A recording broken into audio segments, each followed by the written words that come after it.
It was the exact moment I saw Karen scream, "Tow it now!"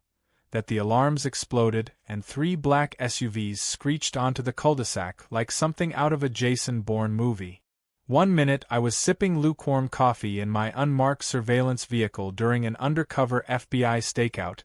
The next minute, my entire mission was compromised, because the self-appointed queen of the HOA decided my vehicle looked too abandoned for her precious little neighborhood. The look on her face when the federal agents jumped out, weapons drawn and radios blaring, was somewhere between offended PDA mom and someone realizing they just microwaved metal. She didn't know it yet, but she had just tampered with a federal evidence vehicle during an active operation, and my boss was not going to be as polite as I was when she demanded my badge. 3 hours earlier, things were going smoothly. I'd been tailing an encrypted traffic pattern that suggested someone in this HOA-managed community was operating a covert VPN laundering node, a network setup that allowed digital criminals to mask transactions and cover up illegal fund movements. For 3 months, our team at the FBI Cybercrime Division had traced breadcrumbs that led here. Birchwood Estates, a spotless, soul-sucking maze of cookie-cutter houses, manicured lawns, and a rulebook thicker than most criminal codebooks. My SUV, dusty on purpose and parked inconspicuously under a tree, served as the mobile surveillance unit. Inside was a hidden server monitor, 3 encrypted laptops, and a satellite ping relay that had just picked up activity from the target house. That house, number 47, had a clear line of sight to mine.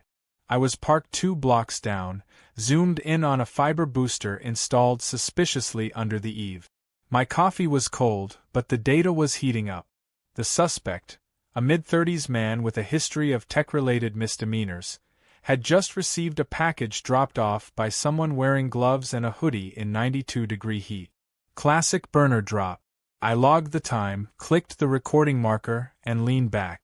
All I had to do was sit tight and keep watching. But then came the knock. A sharp rap on my window snapped me back to reality. I glanced up to see a woman in oversized sunglasses, holding a clipboard like it was a holy relic.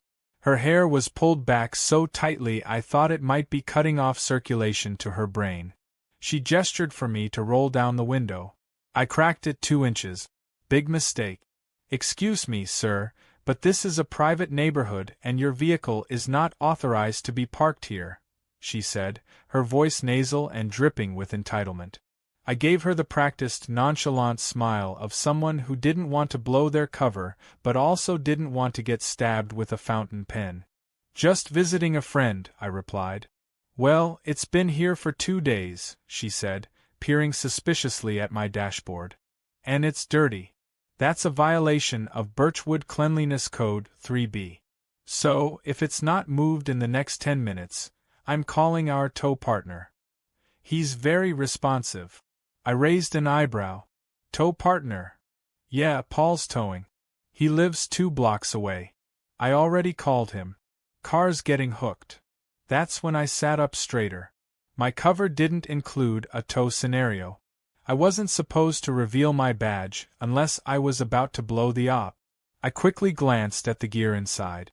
Half of it was live, and some of it, like the packet-sniffing server, was running encrypted captures that couldn't be interrupted or even unplugged without triggering a lockdown. If her guy so much as tilted the truck bed, it could fry weeks of data and alert our suspects. "Ma'am, I really need you to not do that," I said. She smirked. "Maybe next time follow the rules. I've got your plate and I've already flagged it." Before I could stop her, she snapped a photo of the license plate and walked off. I radioed my team immediately. Backup was 20 minutes away, but Karen's tow buddy was already pulling into the cul-de-sac with flashing yellow lights. The absurdity of it all hit me. Here I was, trying to take down a cybercrime syndicate, and the biggest threat to national security right now was a woman in yoga pants who thought trespassing included federal agents. Paul, the tow driver, didn't ask questions. He backed up, hopped out, and started unwinding chains. I stepped out, quietly walked to the front of the SUV, and said, "You can't tow this vehicle." He gave me a side glance. Lady says it's unauthorized. HOA contract. I got paperwork. You tow this vehicle, I said calmly. You're interfering with a federal operation. Do you understand? That's when Karen walked back over, holding a phone. Too late, officer friendly, she said. I've already reported it. You're lucky I don't press charges for loitering. You have no idea what you're doing, I muttered. And then it happened. The tow truck lifted the front wheels off the ground, and the SUV's internal alert system went nut. A siren, disguised as a car alarm, let out a shriek. Simultaneously, an emergency ping triggered a location alert to all unit. Karen stumbled back, clapping her hands over her ears. Paul froze mid-chain. Then the street erupted. 3 black Suburbans rolled in like a thunderstorm, tires screeching, doors flying open. Agents poured out in full tactical gear, shouting commands. One trained a rifle on Paul, who nearly fainted. Karen screamed and dropped her clipboard. Residents peeked through blinds, phones started recording from porches, and the sleepy HOA street turned into a scene from a crime thriller. I flashed my badge hard and fast. FBI. Step away from the vehicle. This is now a secure perimeter. Karen blinked. What? One of the agents immediately pulled me aside. You okay, Reeds? Mission was almost blown. She tried to tow the evidence van, I said, jerking a thumb toward Karen. Jesus, he muttered. Karen still didn't get it. You can't just barge in here with guns and black trucks. This is Birchwood. I'm the president of the HOA. You're also under investigation for obstruction, I said calmly, walking toward her as another agent took her statement. And possibly tampering with a federal surveillance vehicle. Her jaw dropped so hard it could have cracked the pavement. I didn't know. I thought it was abandoned. Yeah, I said, abandoned by logic. The SUV was lowered, resecured, and the data stream remained intact, though the signal was partially scrambled by the motion. The team quickly deployed a mobile antenna to compensate. I walked off with a new cup of coffee from one of the tech agents, leaving Karen standing there like she'd just been hit by a freight train full of subpoenas. The real investigation was just beginning, but Birchwood's HOA had no idea how deep the mess really went. Karen stood in the middle of the street, jaw clenched so tight it looked like her cheekbones might shatter. The flashing lights from the unmarked SUVs were now being joined by the rhythmic beeping of a portable FBI command center being unloaded from the back of one of the vehicles. Tension rolled across the neighborhood like fog on a cold morning. Residents peeked through blinds or hovered nervously on porches. One brave soul was even live-streaming the entire event from behind a row of trash cans, whispering like a nature documentary narrator. Inside the whirlwind of agents and gear, I was already thinking 3 steps ahead. The moment that tow truck tried to lift my SUV, a set of emergency pings had gone out. Not just to headquarters, but to our surveillance monitoring systems, local servers, and even a federal escalation line. What Karen didn't know was that her little power trip had triggered a chain of alerts that now made this neighborhood ground zero for a rapidly unfolding federal sting. Karen wasn't done making things worse. She marched straight up to the lead agent, who happened to be my unit chief in plain clothes, and demanded his ID. He showed his badge and offered his name. She crossed her arms like it meant nothing. Her tone turned from shrill to theatrical outrage. She claimed harassment, unlawful intrusion, and even tossed out a reference to the Fourth Amendment, which she clearly didn't understand. She gestured dramatically to a worn copy of the HOA bylaws that she'd fished out of her tote bag, as if it had the power of the Constitution itself. Meanwhile, inside one of the black vehicles, analysts were already scanning data pulled from the neighborhood network. We had detected strange signal loops coming from a house just 5 doors down, number 47, the same house I'd been monitoring. The encryption signature matched that of a network tunneling operation commonly used in international laundering rings. I watched as a junior tech agent nudged our team lead and passed over a tablet. On the screen was a full node map of VPN signals bouncing between the house and 2 shell servers in Eastern Europe. Karen's neighborhood had just gone from an inconvenience to a high-level target site, and she was too busy ranting about overgrown grass violations to notice. Things escalated when one of the signal tracing devices pinged an amplification source unusually close. A live feedback spike coming not from house number 47, but the next house over, Karen's own address. I looked up sharply. She lived in number 49. I turned to the tech analyst beside me and asked him to confirm. He nodded and expanded the signal data. We had an auxiliary repeater broadcasting high-frequency encrypted packets, acting as a blind mirror node. It was meant to mask the real source. But it was coming from Karen's garage. I turned to my supervisor. He nodded. We need to sweep her property. Now. But getting inside was another matter. Karen had retreated to her driveway and was now waving around her phone, yelling something about local news and attorneys. When asked if we could inspect her garage for a signal repeater, she laughed like we'd suggested painting her dog. She said no one entered her property without a court order or an HOA permit, whichever she deemed more binding. I pulled out my own badge and approached carefully. Ma'am, this is no longer a courtesy call. Your property is currently emitting a mirrored signal consistent with a known laundering technique used by international cybercrime organizations. That means one of two things. Either your garage is being used as a conduit without your knowledge, or you are directly involved. I need you to think very carefully before you decide what you're going to say next. Her face paled slightly, but she still barked back. That's absurd. I don't even use Wi-Fi. I still pay for cable. You're trying to frame me. Cable doesn't broadcast encrypted packet signals at 5.4 GHz with dynamic bounce shielding, I replied dryly. She turned on her heel and stormed into her house. A few minutes later, an HOA board member named Greg came running up. Greg was a nervous-looking man in his 60s with a tie that was much too short and a name tag that read Finance Chair. He apologized profusely for Karen's behavior and explained that she had been extra intense lately because of some family trouble. Apparently, her nephew had recently moved into her home after being kicked out of a tech school for unauthorized server usage. I nearly choked on my coffee. Can we speak to the nephew? I asked. Greg shrugged. He's in the basement, probably gaming. Kid doesn't come up much. With the new information, we requested expedited authorization to enter the property. Within 20 minutes, the court liaison approved a limited sweep of the garage and basement. Karen tried to block the entry by standing in the doorway, but one flash of the judicial order, and she had no choice but to move aside. The garage door opened slowly with a grumble, and what we found inside made jaws drop. Lining the walls were what looked like innocent storage shelves, but tucked behind toolboxes and gardening supplies were small router boosters, amplifiers, and signal redirection arrays.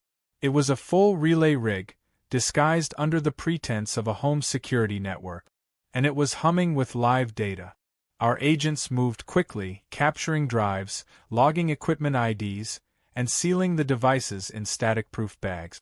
Upstairs, Karen's nephew was brought down with a laptop still open in his arms. One of our cyber analysts took one glance and whistled. The screen showed a live portal dashboard rerouting digital transactions through Decoy HOA donation site. The user account linked to a VPN tunneling server we'd been trying to access for weeks. The nephew stammered and tried to explain it was all a side gig. He said he thought he was just offering bandwidth to people in countries with bad internet. When pressed, he admitted he had no idea who paid him. The payments came in crypto, funneled through dummy accounts, and all routed to one central wallet labeled Maintenance Fund. That wallet was under the legal name of Karen Delaney. Outside, Karen was still arguing with an agent when we brought the evidence bags past her. She saw the routers, the drives, and finally, her nephew in cuffs. Her expression collapsed into confusion, betrayal, and embarrassment. She tried to stop the agents, but this time, no one listened to her clipboard. By the time the local sheriff's department arrived to provide auxiliary support, the neighborhood had been transformed into a full crime scene. Several HOA members stood silently watching from a distance. One of them whispered to another, "I told you that garage had too many power cords." Another replied, "Forget that. I told you her nephew gave off sketchy vibes." Karen, now deflated and silent, sat on her porch swing, rocking slowly, gripping her rulebook like it might reverse time. As the operation wrapped for the evening, I updated our headquarters and submitted the initial report. The house at number 47 was still under surveillance, but the revelation that Karen's garage had been used as a network relay meant we had inadvertently uncovered a critical node in the laundering. The next morning, I arrived back in Birchwood Estates just as the sun broke through a thin layer of clouds, casting a soft golden haze over the unnaturally perfect lawns. What should have been a peaceful suburban sunrise was instead met with tension that clung to the air like smoke.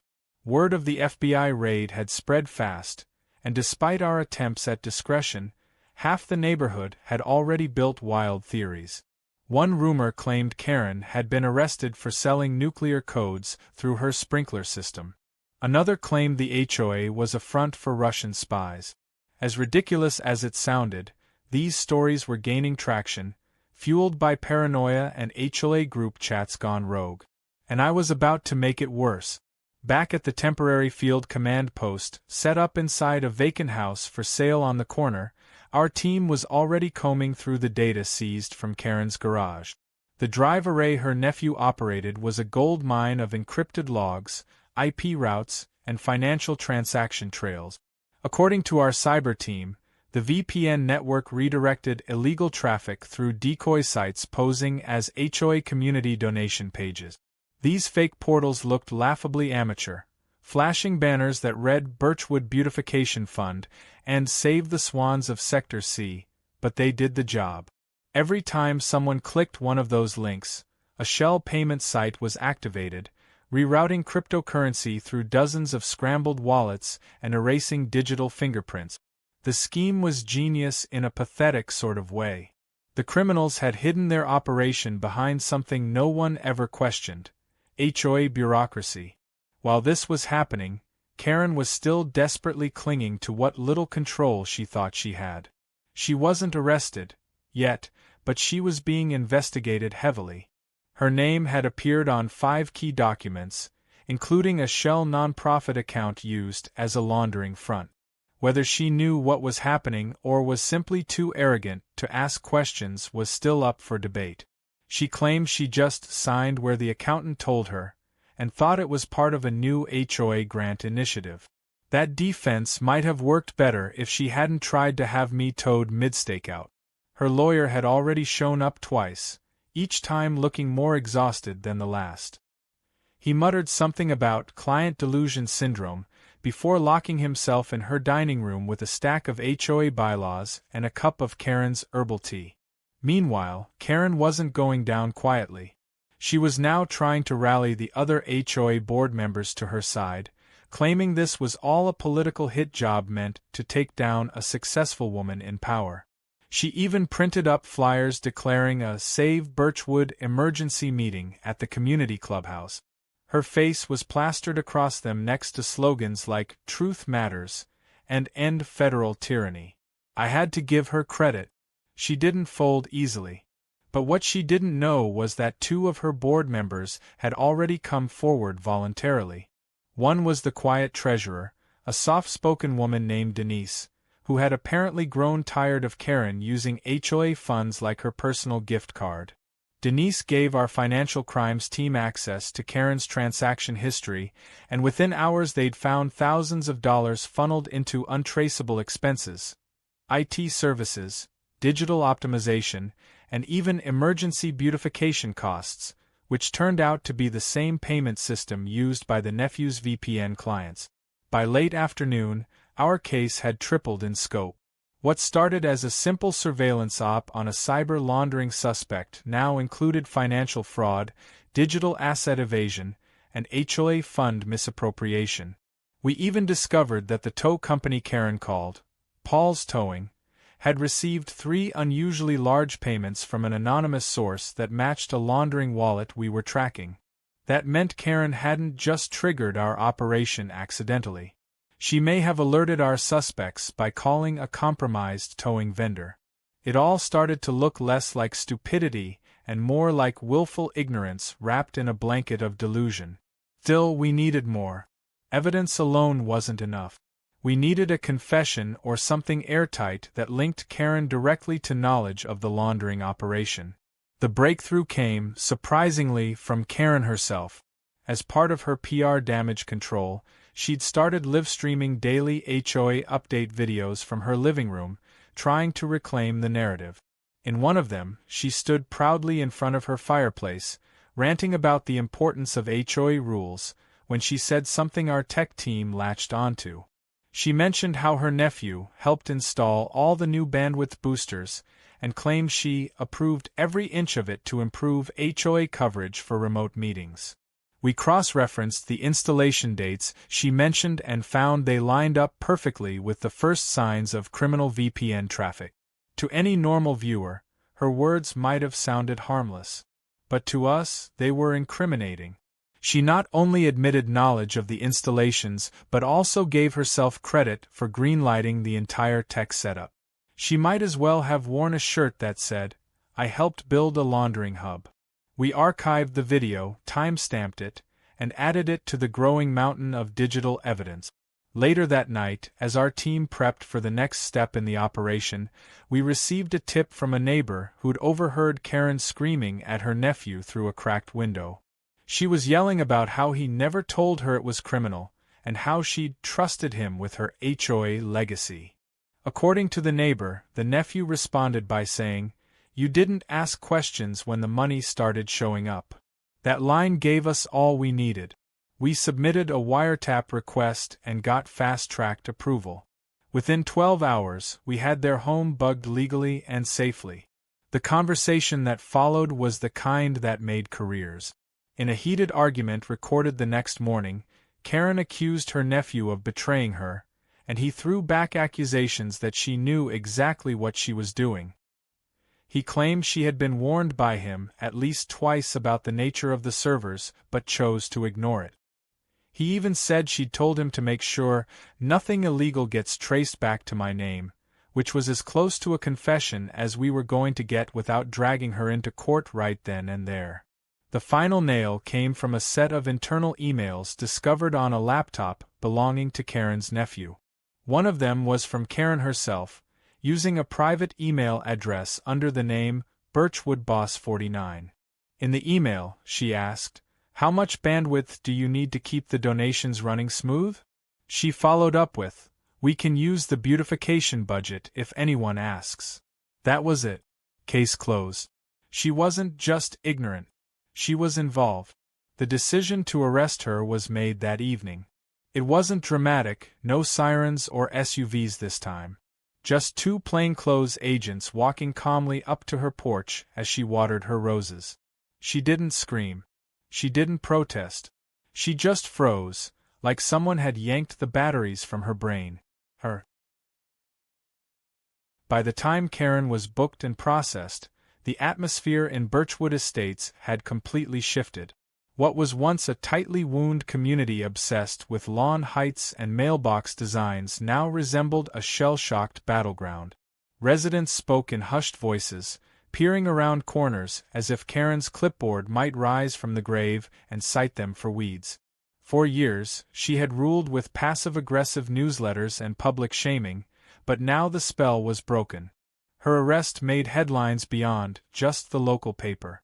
Regional news ran segments titled, "HOA President Accused of Laundering Scheme and Clipboard Queen Busted in FBI Sting."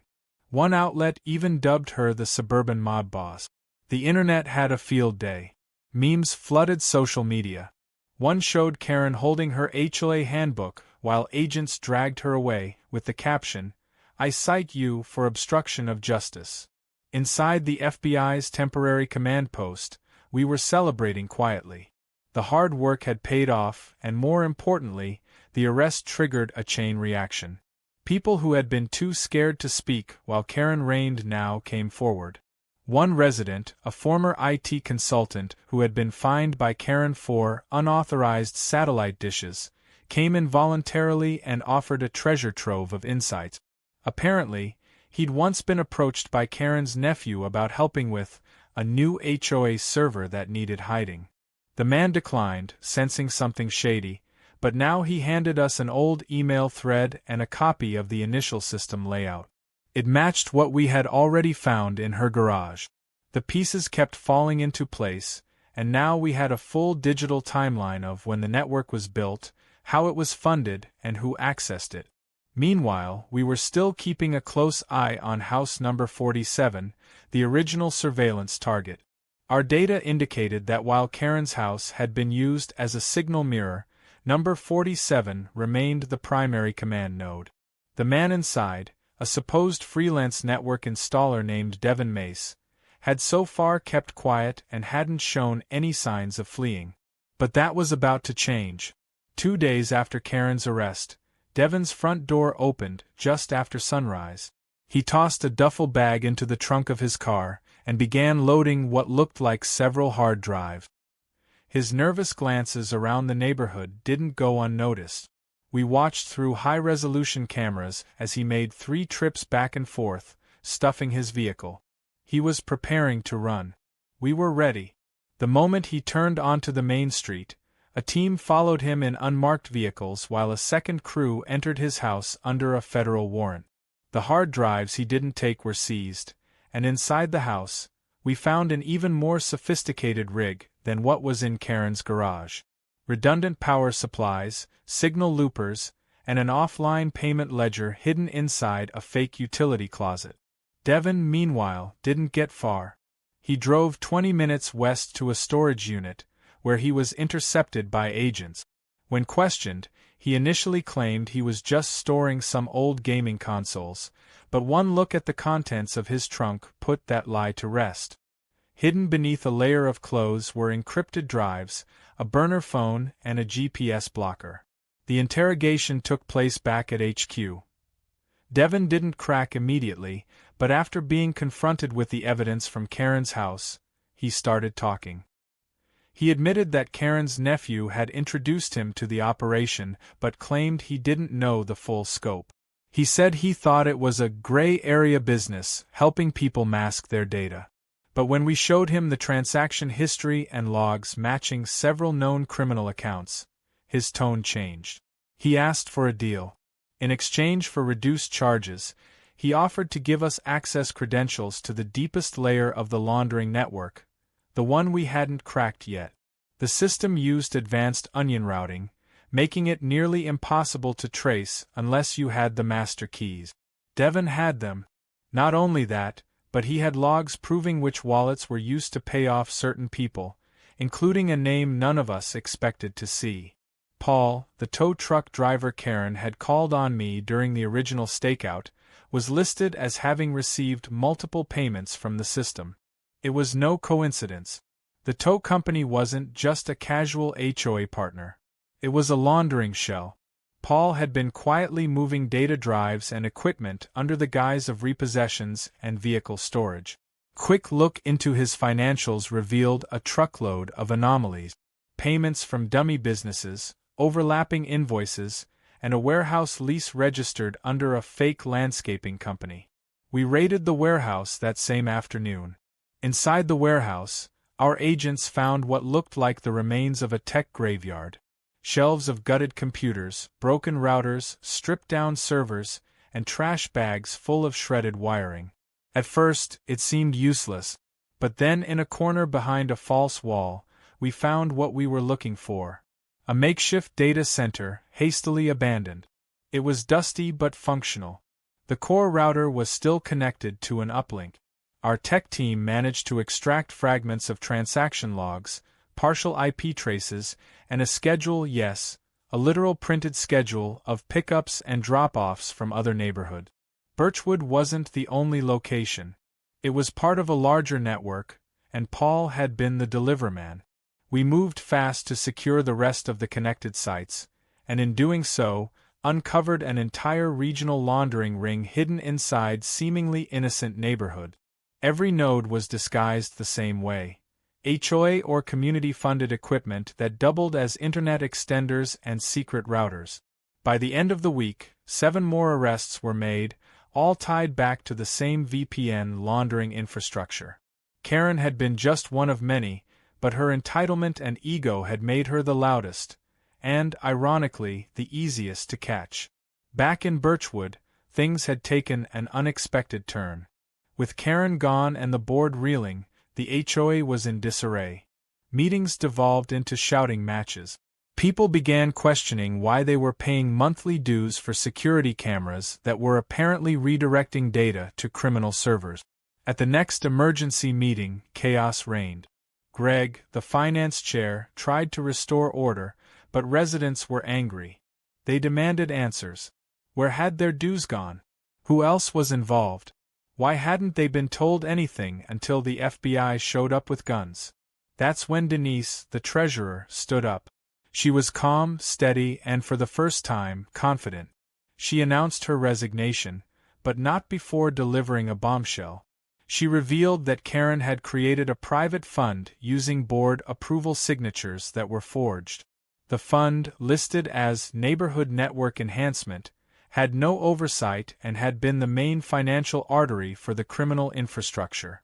Denise handed over a copy of the falsified forms and walked out, leaving the rest of the board stunned. The final twist came later that night when a group of teenagers from the neighborhood uploaded a parody video titled Karen's Command Center, featuring dramatic reenactments of clipboard inspections, fake HOA citations, and Paul's tow truck being chased by black SUVs. It went viral within hours. Even inside the agency, we couldn't stop watching it. It was ridiculous, exaggerated, and absolutely cathartic. In the weeks that followed Karen's arrest and the unraveling of the entire HOA laundering web, Birchwood Estates underwent a transformation no one had expected but everyone could feel. The silence that once came from uniformity and control had now turned into the uneasy quiet of aftermath. Residents weren't arguing about mailbox colors or grass lengths anymore. They were whispering about court summons, search warrants, and how the neighborhood newsletter had become federal evidence. With Karen removed from her self-declared throne, the HOA board floundered like a ship with no rudder. Meetings were held, then canceled. The agenda for the annual community barbecue was replaced by subpoenas.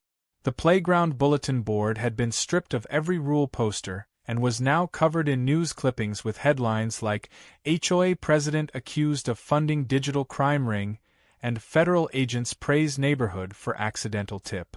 Despite everything, or maybe because of it, people were beginning to speak more openly. It was as if Karen's grip had created a tension that no one had dared name until it snapped. Now that it was gone, there was room to breathe.